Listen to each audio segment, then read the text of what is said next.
welcome back. We'll get right into this. So without further ado, I would like to introduce Nick and Hunter from MetaX, and we'll be talking about Hyperledger. Thank you. It's great to be here. It's a beautiful afternoon. It's been a while since I've been on a college campus, but it brings back some great memories. So we're part of a company called MetaX. We're based locally here in Santa Monica, and we're building blockchain-based applications for digital advertising. A lot of the work that we've been focusing on in the past year has been on the public Ethereum blockchain. We launched a cryptocurrency called AdToken. We're building something called a token-curated registry, and our technology partners on that project are Consensus. And recently we joined Hyperledger. It was about a month ago. And Hyperledger, I'll just get into the presentation here, is part of the Linux Foundation. So I'm sure many of you are aware of the Linux Foundation. If you have an Android phone, it's running on Linux software, the Linux kernel, or some variation of that. There's about 13 million lines of code contributed to the Linux kernel. So it's one of the largest open source initiatives in human history. And Hyperledger was created sort of out of a need for private corporations and entities to use decentralized ledger technology for business applications and for business purposes. And these are some of the game-changing initiatives hosted by Linux Foundation. I'm sure many of you are very familiar with Node.js. And so really what Hyperledger is and why we joined Hyperledger is because we're working with some large enterprise-grade corporations.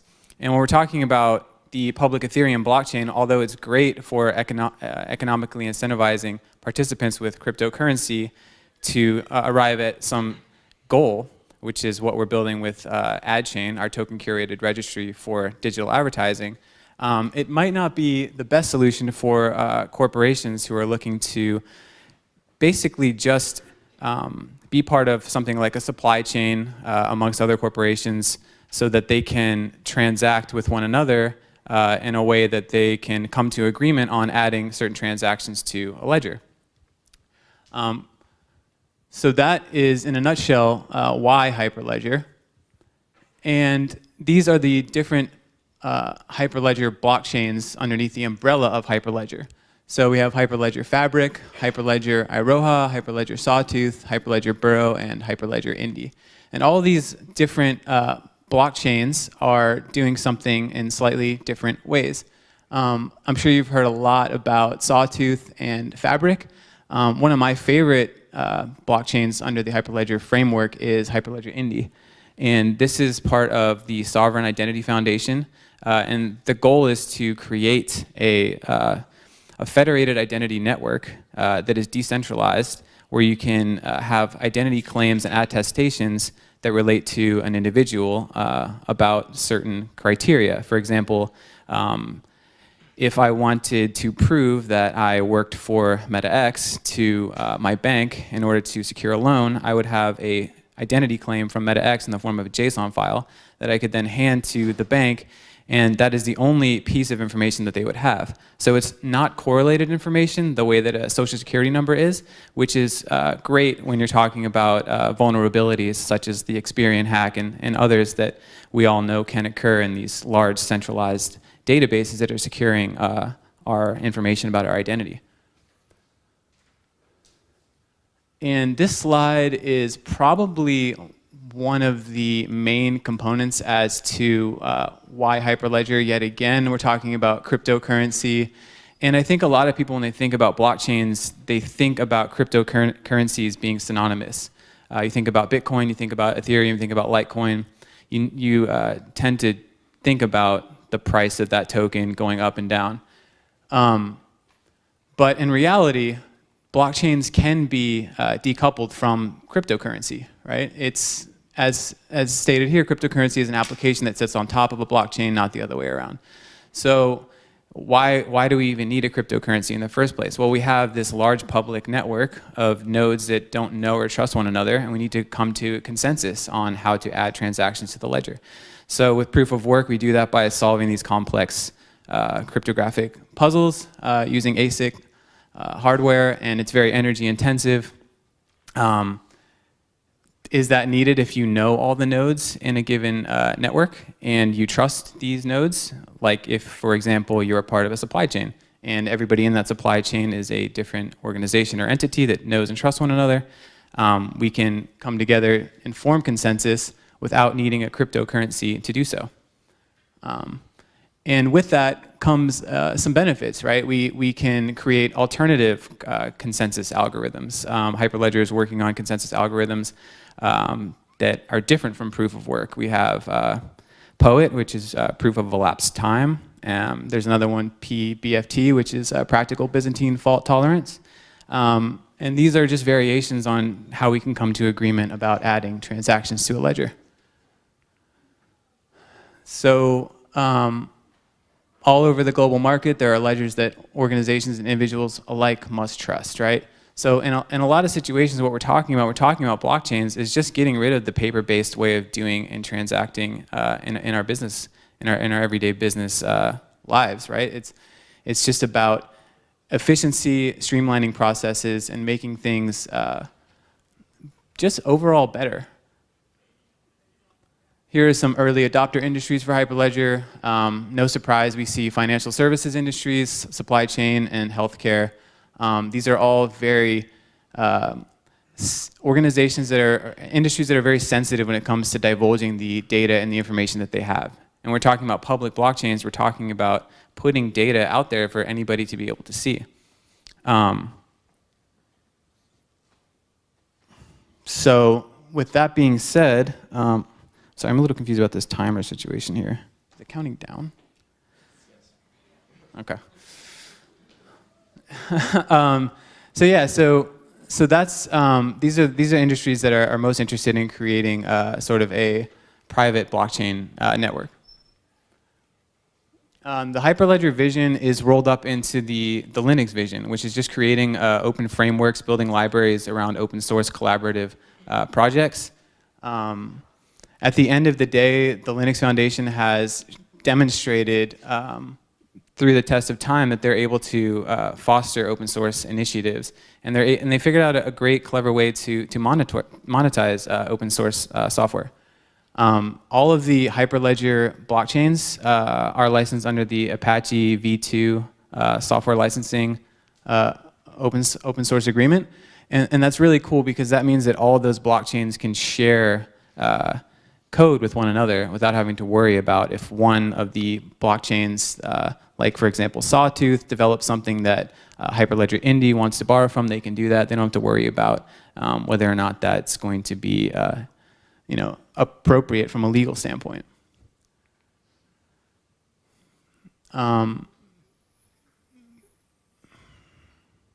So that is going to basically conclude my part of the presentation. I also have with me on stage is Nick. He's a software engineer at our company MetaX, and he's going to sort of dive into some of the more the low-level stuff. So, thanks, Hunter. It's not going to be too low level. No, I got this. Okay. Give me this one. Yeah. Hi, everybody. My name is Nick Porter. I'm a developer at MetaX.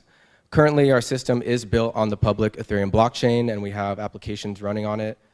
We hope to soon go to mainnet, and so far it's going pretty well. But we do have a need within digital advertising to privatize a lot of our data, and that is kind of why we got involved with Hyperledger. So this is like, I guess, a modern example of a system where companies need to trust each other. I would just imagine each of those arrows as representing trust, resources, anything that needs to go back and forth between company A and company B. So if you have, especially private data. So with Hyperledger, you can essentially no longer have to have each person keeping a record of their data individually. kind of like just like the public Ethereum blockchain, but now it's going to be privatized. So blockchain. So essentially, there are, like Hunter said, there are a couple different solutions to Hyperledger blockchains. There is the Sawtooth, Fabric, and Iora, and all those different ones. So those can pretty much take that system that we had before and replace it with a private blockchain. So going more so into the development of it. So this is like a modern web stack. If any of you guys are web developers, this might look a little bit familiar. You can kind of pick and choose one item out of each of these lists and have a modern web stack. So now there's this solution here where your backend can actually be a blockchain. And Hyperledger provides that for your private needs. The public Ethereum blockchain, that's for your public data, whatever you want to share with other people. So currently at our company, we actually use the public Ethereum blockchain as a source of truth for our data. We have event listeners that read from the public blockchain, and then we write that to our own database because we need the ability to query and run relational data queries aside from just like this immutable log of data coming from the Ethereum blockchain. Lastly, I'm just going to finish up. If you're really interested in getting involved, these are just some great tools. Remix and Solidity. So the top portion would just be if you want to get into Ethereum development.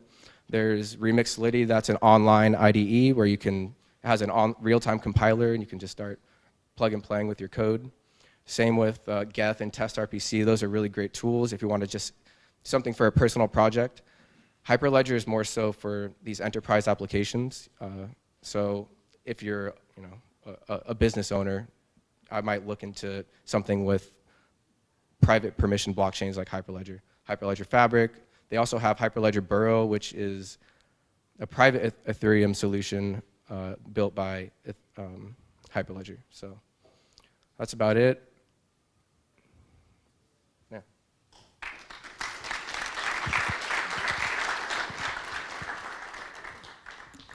I think we have some extra time if anybody has questions.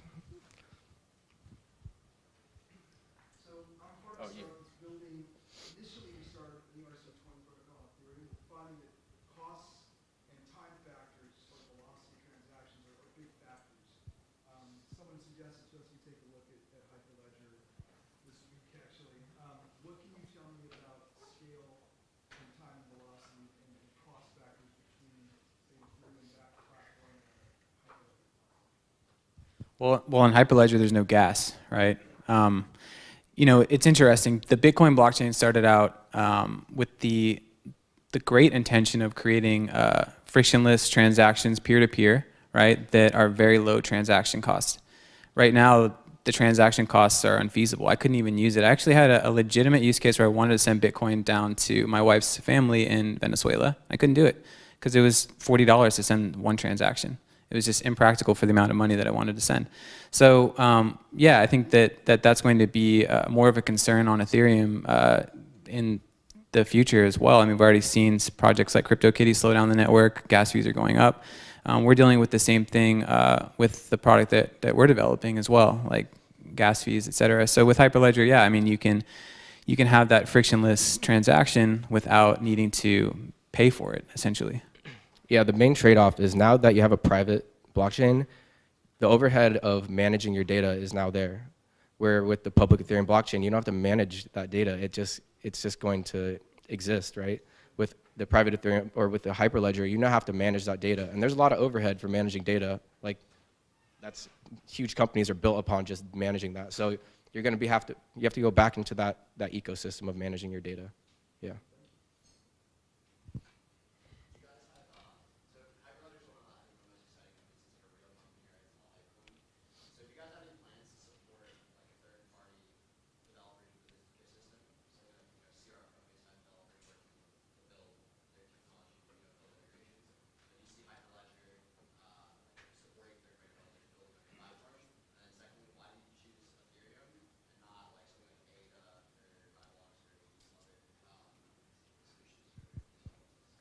Yeah, I mean, at the time we started to build our Ethereum-based solution, it was very early days in terms of programmable blockchains. Like we were looking at how to build stuff for digital advertising on blockchain in 2014, 2015. So at that time, Ethereum was literally the only option.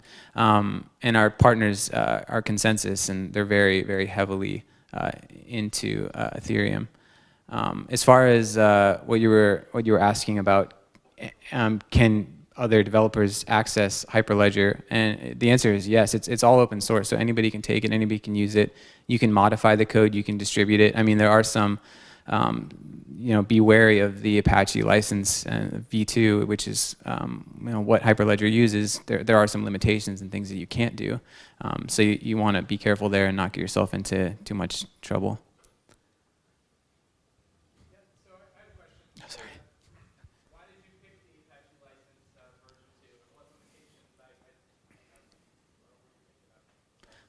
So we didn't actually pick it.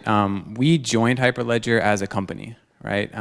So we're part of a lot of other companies that have joined the Hyperledger initiative. Brian Bellendorf, the executive director of Hyperledger, wrote essentially the Apache licensing agreement, or co-wrote it, I believe. So I think that was the reason why they went with that license.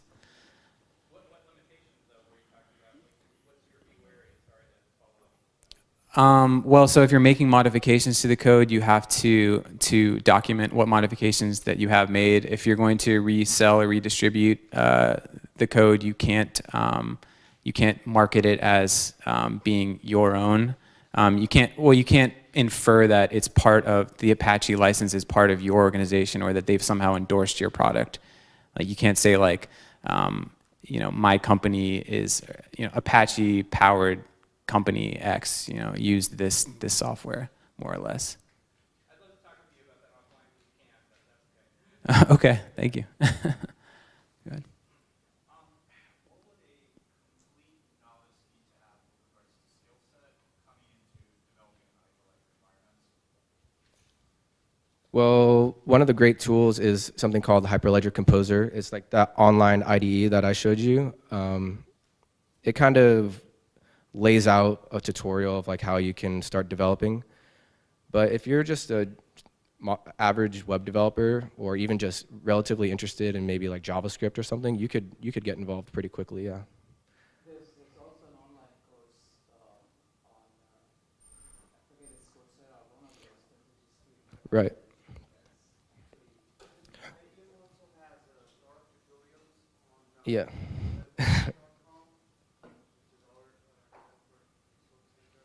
Can I just add to that, 20th through 22nd, so 20th, 21 to 22, up at Cobalt Commons here, which is one of the conference halls up near the doors. We have a 3-day Hackfest hosted by Hyperledger, and the first day is a complete catch-up day, and we're going to have an age range from 11-year-olds to 61, but an age range of 50 years.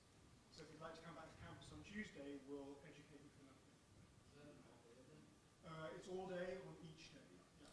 Yeah, that's Tuesday through Thursday. It's on the same page as all the conference information. If somebody's 62, are they still welcome? I wouldn't push you up. So could you tell a little bit more about the Hyperledger ending part of it? It sounds quite interesting and useful, and it seems like it's saying that no public ledger would actually keep the identity, except that you're only transmitting it peer-to-peer. Can you say something about that? Do you know? Yeah, so my understanding of Hyperledger Indie, which is all recent, because I just found out about it not too long ago myself, and thought it was really cool. It's this idea of creating something called DIDs, which is decentralized identifiers, right? And that would map to a public key, private key pairing, so that you're in control of your own identity with that public-private key pair. And then on top of that, there's something called identity claims. And these claims can be made by anyone. Essentially, they could be from your employer, from your bank, from a friend. It doesn't really matter. The more of these claims that you have, the more it sort of strengthens and builds your identity as a whole. and then these individual claims are actually non-corollary. So if you have a claim with me and I have a claim with you, then and I need to verify with somebody else on that claim, I can just give them that one piece of information that they need, and that doesn't reveal all the other claims about my identity. So it's a really cool concept, and then that brings up something along the lines of like, well, what about storing sensitive information on a blockchain, right? What happens if somebody figures out quantum computing and cracks that blockchain at some later date? Well, then all your data is exposed. Okay, so the way they're solving that is with something called zero knowledge proofs. And I won't get into that too much, but it's sort of like magic math. I can verify something with you about my age, but without, I can verify that I'm over the age of 18 without revealing that I'm actually 32, right? So it's sort of a way of revealing information without revealing the true scope of that information.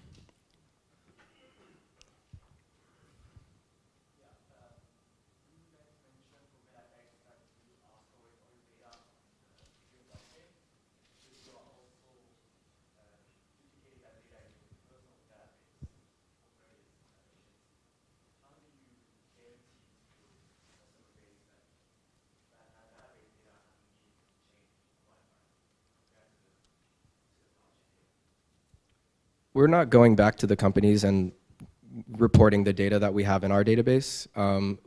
We mainly use it to build out applications like a UI, specifically because Ethereum, it's hard to retrieve large data sets from the blockchain. It's easy to read from and it's really quick, but retrieving large data sets it's not a strength of it, at least at one time. So what we do is we just store that in our own data structures so that we can retrieve it, and then in our UIs show it, more quickly, if that makes sense.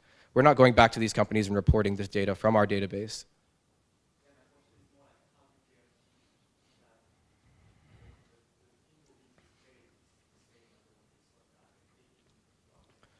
Yeah, you're very right. There could be inconsistencies. We have a listener, but you can always retrieve all the logs at one time and then just reiterate over all the data and have a replica of that data. So if we find inconsistencies, we can always go through and run that process. But yeah, you are right. There could be some data that is being left out, but the data is there. Yeah.